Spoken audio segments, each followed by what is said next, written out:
Dito nga mga boss ay kakabit na po natin itong natapos nating headliner ng Toyota Fortuner na ginawa po nating color black. So yun mga boss, ito na nga po pala ang Toyota Fortuner na gagawin natin mga bossing. Ang papalitan na po natin dito ay ang headliner, mga pillars at manibela nito. Medyo malayo nga po pala ang pinanggalingan nila bossing dahil nanggaling pa po sila sa Iloilo City. Kaya sinulit na po talaga nila bossing ang biyahe nila, kaya pinagawa na po nila ang kanilang manibela. Sobrang nagbabakbak na rin talaga. Nag-request na nga po pala ang ating bossing dito dahil papalitan na po natin ang headliner at ang mga pillars nito. Iko-customize na rin po pala natin ang manibela nila. Ang gusto nga po pala ni bossing ay balutan na rin po pala ang wood panel dito po sa taas para po maging buong leather na po ang kanyang manibela. At eto na nga po ang naging final result nun mga bossing. Sinunod lang po natin ang gusto po mangyari ng ating bossing dito sa kanyang manibela. At eto naman po ang headliner na kanina lamang ay light gray ang kulay. Ngayon po ay napalitan na po natin ito ng color black. At dahil dyan mga bossing, ikakabit na nga po pala natin ito. At maraming salamat po kay bossing dahil tinulungan po pala tayo dito sa pagkabit po ng kanyang headliner.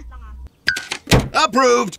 After lang minutes nga mga bossing, eto na at nakabit na po natin ang bagong headliner ng Toyota Fortuner. Gantong-ganto daw po talaga ang gusto mangyari ni bossing na maging aliwalas po na color black ang taas at ang mga side panel nito. At para naman po sa mga bossing natin dyan na nagtatanong kung ano po ang pillars, ang side pillars po na tinutukoy natin ay ito pong mga side panel na nagsisilbing mga pundasyon po ng headliner para hindi po ito bumagsak. Pati sun visor nga mga boss ay nadamay na nga din po pala natin. Muli kami po ay nagpapasalamat sa mga bossing natin dyan na patuloy po na nagtitiwala dito sa Loya Upholstery. Thank you sir, thank you. Okay.